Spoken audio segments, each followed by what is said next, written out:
Njye ni MC Matata Jado, niyo mazina yanjye nkoresha ahantu hose abanzi niyo bazi. Ku y'ababyeyi nkeka yuko ubu nitwa Jean de Dieu, Twizeye Imana niyo mazina niswe n'ababyeyi ndetse na padiri, kuko ndi umukristo narabatijwe ndanakomezwa. Hanyuma Matata ni muntu ki, kugira ngo wenda n'ukurikiye yumve Matata ahita amenya ngo Matata ni umuntu umeze gute? Matata ubundi wavuga ko ari umuntu umeze gute? Ucyumva Matata cyangwa MC Matata Jado, abenshi bahita bumva, kuko abenshi duhura mu bukwe, kuko ndakuyora imisango y'ubukwe kenshi cyangwa n'ibindi birori bitandukanye, ariko abenshi bahita bumva MC mu bukwe, kuko nicyo kintu abenshi abantu banziho, niho abantu duhurira, icyo kintu bazi. Hanyuma wenda ku bindi, ikintu cya mbere abantu bazi nuko ari MC mu bukwe. Hanyuma hari uburyo wumva umuntu wenda ugasanga nk'izina yitwa, wenda ugasanga niba witwa Jean Claude ugasanga yiswe JC ukumva ni MC JC, wowe izina Matata ryaje gute? Matata ni izina niswe na mama, kuko n'umwana babyiruka benshi bita irisirino cyangwa akabyiniriro. Ni izina rero nkunda niswe na mama wambyaye, niyo mpamvu ndi n'agaciro cyane. Jado ngira ngo urabizi, nkuko wari bivuze ngo nitwa Jean Claude, kumva ngo Janko. Jado ni kwa kundi abashitoya muri kumwe bamwita nitwa Jean de Dieu, ati tuzahita tukita Jado. Bifata gutyo, nanjye mfata Matata nongeraho Jado, biba Matata Jado. Hanyuma MC nyineho ni umwuga wanjye nkora kandi nkunda cyane. Hari uburyo urimo uragaruka ku MC cyane, ari nacyo turi bwibandeho. Hari uburyo umuntu wenda avuga ngo ni umuhanzi kubera ko yakuze abikunda, cyangwa se wenda agasanga ngo ku myaka 5 2 gutyo ngo hari uburyo yaririmbaga ibiki. Wowe kugira ngo ube MC byavuye, dusangize nyine ku rugendo muri make ko byatangiye, uko waje kuba MC. Kugira ngo mbe MC byatangiye niga muri secondaire. Muri secondaire natangiye nandika ibintu by'imivugo, ntabwo nizuye indimi n'ubuvanganzo, ariko aho nagiye kwiga secondaire mu wa mbere nahasanze habaga ishami ry'indimi cyangwa indimi n'ubuvanganzo. Noneho nza ndi umwana mbana n'abo bantu, umva nigaga mu wa mbere, biga bamwe mu wa gatanu abandi mu wa gatandatu, ari inshuti tubana. Akenshi ibintu bakoraga nkaba ndi hafi yabo, mu kwandika imivugo, mu kwandika ibisigo, mbigiraho nanjye ku buryo nageze ahangaho ndabikora. Noneho ngeze ahangaho uko mvuga imivugo, rimwe nkataha ubukwe nkabona uburyo abantu babikora, amagambo bakoresha, ikinyarwanda bakoresha, ndavuga ni why not njye ntabikora. Rimwe nza kugerageza, umushiti yari afite ubukwe, barantumira ndagenda, bari baje gufata irembo, mbayoborera iyo mihango, bigenda neza. Banambwira kuki utadufasha no mu bukwe muri dote. Hari i Nyanza i Butare, nagiye mfite ubwoba kuko urabona i Butare buni n'abantu twemera kenshi yuko ari abanyarwanda pe bazi n'ikinyarwanda neza, ariko naragiye ndabikora neza, birangira abasaza n'abakecuru bambwira ati wa mwana ikinyarwanda gikuye ko tubona uri umwana, ibintu uvuga wabikuye. Ndavuga nshobora kuba mbikora neza, abantu barabikunda, ndakomeza kugeza n'ubu ngubu. Hanyuma reka dusubire inyuma gato, umbwiye ko wagiye kuba MC gutyo bwa mbere, ariko burya hari ikintu iyo winjiye mu kintu bwa mbere ntabwo uhita ugikora neza cyangwa iki. Ubwo bukwe bwa mbere wakoze, ni dusangize ishusho yabwo, tubwira ati ntaratangiye wenda bimera gutya, ku buryo umuntu nawe nibwo ataraburimo ariko ashaka guhita yumva uko byagenze. Ikintu nakubwira cyo cya mbere, nari naraganira n'abantu, natashye n'ubukwe bwinshi mu buryo abandi babikora. Icya mbere ni ukumenya uburyo iriya mihango yose ikurikirana kugeza itangiye kugeza irangiye. Hanyuma ikindi bari barambwiye, wirinda icyo bita gushyoma mu kinyarwanda, sinzi niba ubizi, ukagendera kuri gahunda z'ubukwe.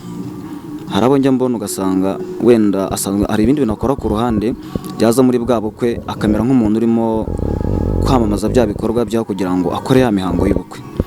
Ugomba kumenya ngo biratangira gutya, tuze kwakira abantu, abasaza bakirane kugeza ubwo umugeni ari buze gusohoka kugeza atashye. Iyo wamenye gukurikirana biriya bintu ndetse ugafasha n'abasaza mu kiganiro babugirane, ukaza kubihuza ku mpande zombi, bigenda neza. Nta kintu bisaba ngo umenye ngo ibyiciro byose bimeze bite, ndabikurikirana gute, kandi ukirinda kuza kuvuga amagambo menshi, ahubwo ukagendera ku bikorwa uko bigenda biba. Niba umusaza ari ukwakira mugenzi we ntabwo nk'urugero wenda ni ukuvuga nk'abasaza igihe bizihirwa nk'abantu bakuru kugira ngo uze kumanaginga kiriya gihe time, kuko time muri dota kenshi nicyo kintu abantu benshi bagenderaho. Iyo wamenye kumanaginga iriya time abantu ntibaze gukererwa, niba ari ukujya muri eglise cyangwa ahandi basengera, ukabikora neza igihe ukagikoresha neza. Nk'umusaza wenda yagiye wenda yizihiwe, kugira ngo uze kubagarura hari akantu nkunda gukoresha kugira ngo umusaza agaruke, cyangwa hari abantu bagera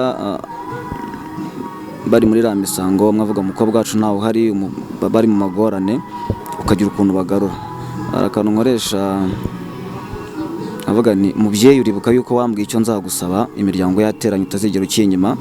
Ninarebye muri uno muryango waje hano mbonamo umwana w'umusore, ubwo nagiye kwiga yambaye hafi anyitaho, none nagira ngo icyo uno muryango uza gusaba umuryango wacu uze kunyemerera ubaha ikintu bashaka. Icyo gihe bahita bagaruka, aho kugira ngo akomeze kumutinza akaba yahita amwemera yuko mbimusabye, kugira ngo mbahuze bize kugenda neza. Yego.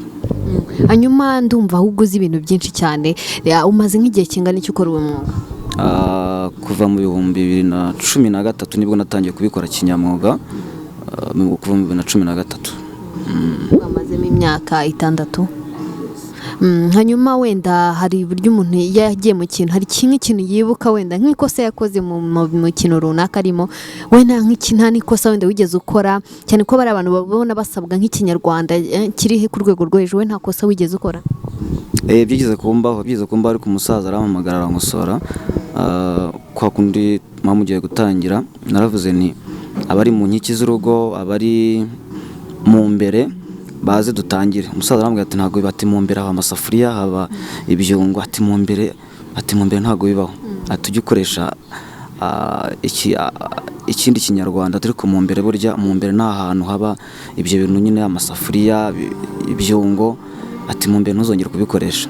Ariko nta uko ugenda ukora bagenda abasaza burya babazi ikinyarwanda nyine, ugenda ubigiraho. Iyo ukoze ikosa umuntu akagukosora ubutaha ntabwo urisubiramo. Yego.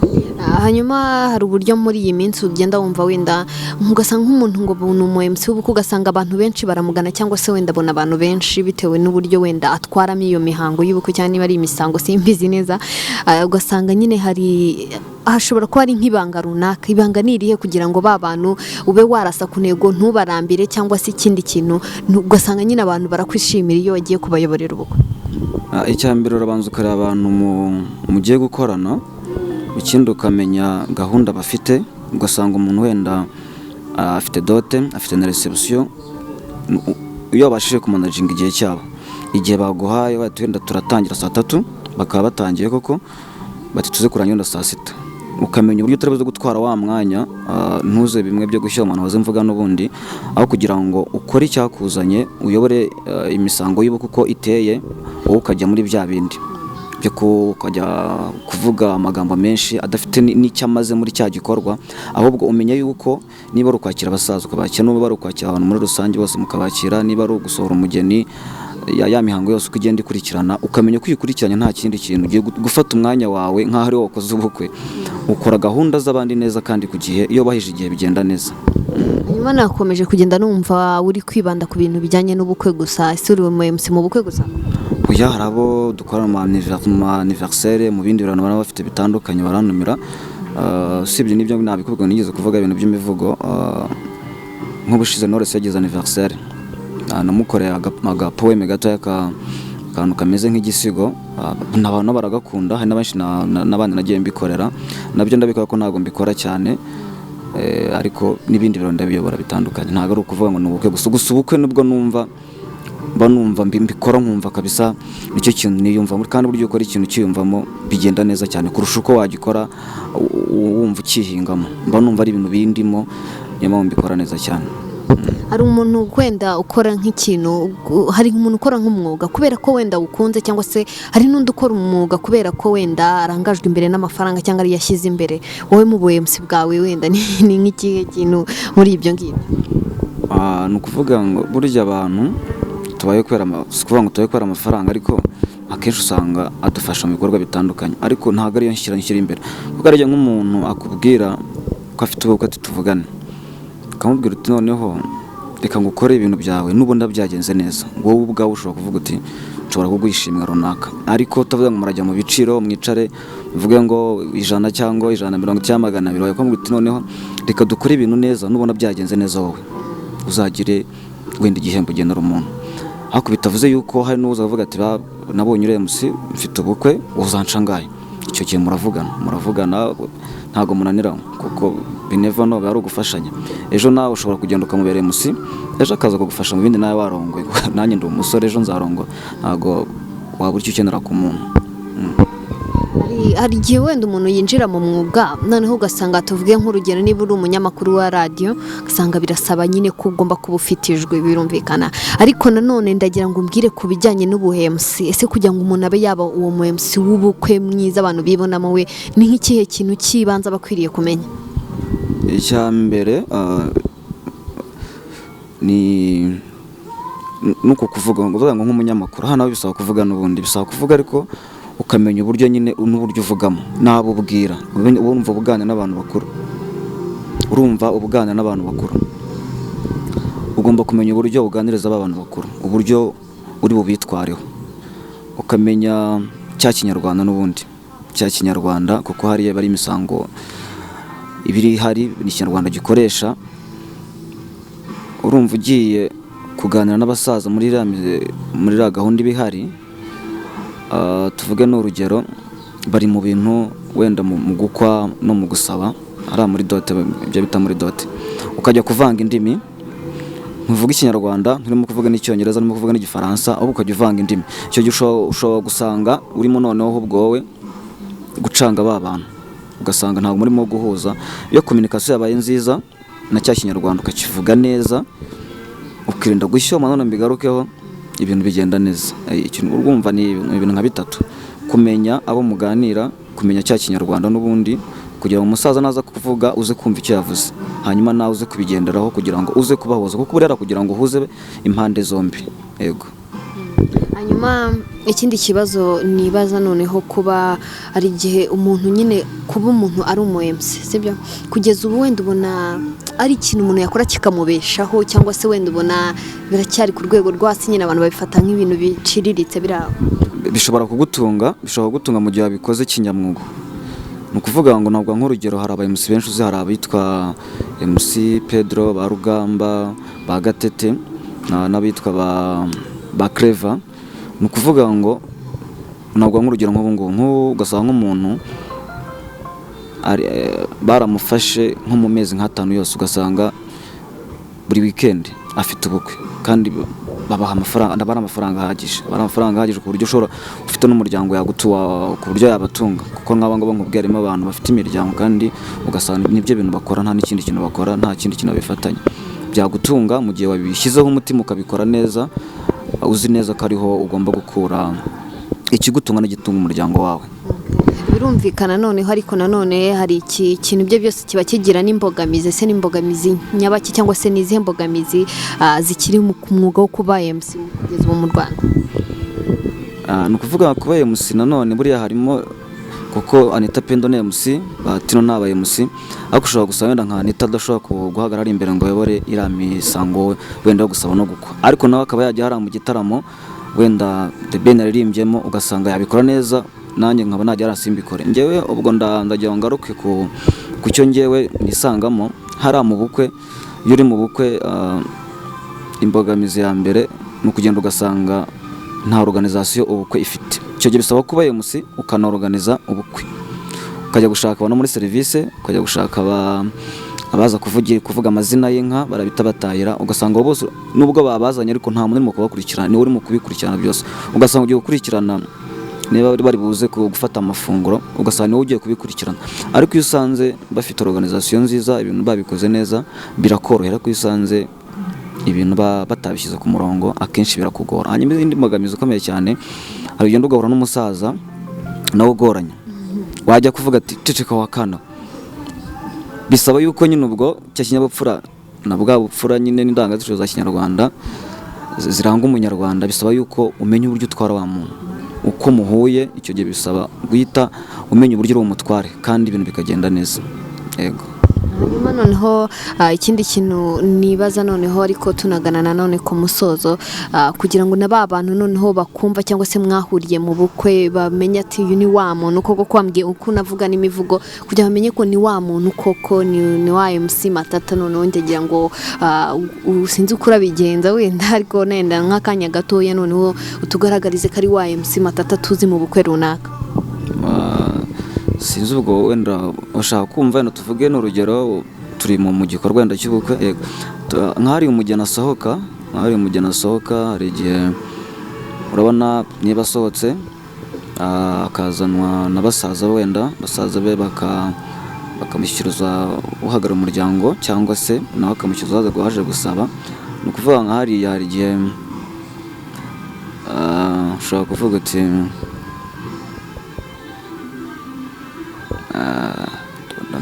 ndafata akaye koroshye imagine ko turi mu bukwe yego ushobora kuvuga uti wenda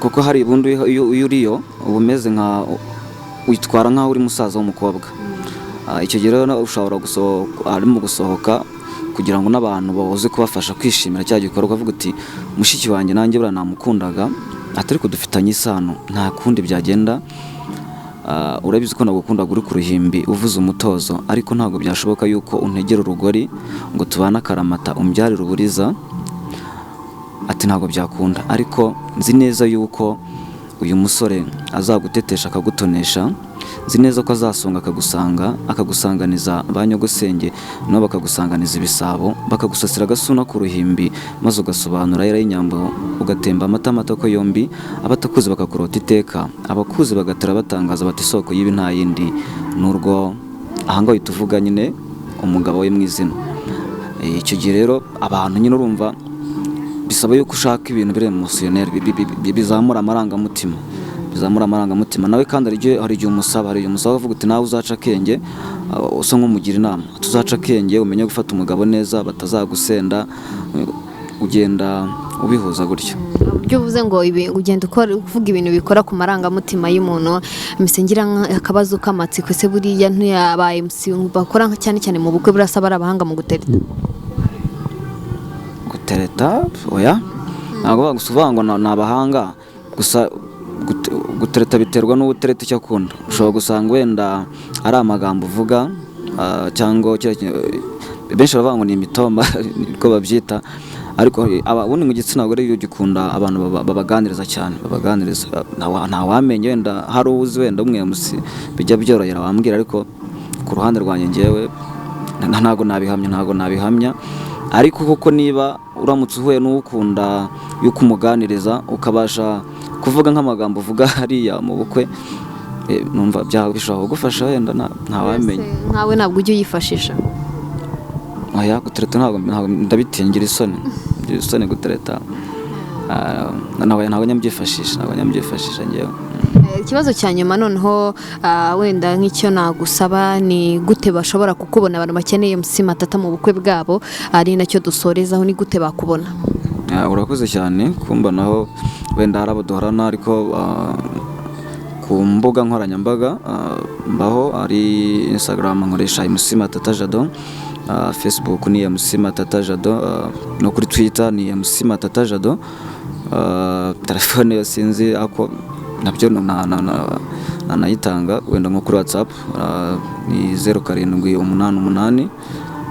39 9 6 wenda uyisubiremo kugira ngo 0788 39 9 6 ariko umuntu akayikoresha nyine mu rwego rw'akazi gusa mu rwego rw'akazi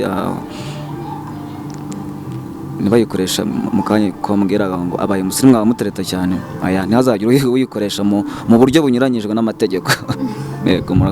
Murakoze cyane turabashimiye.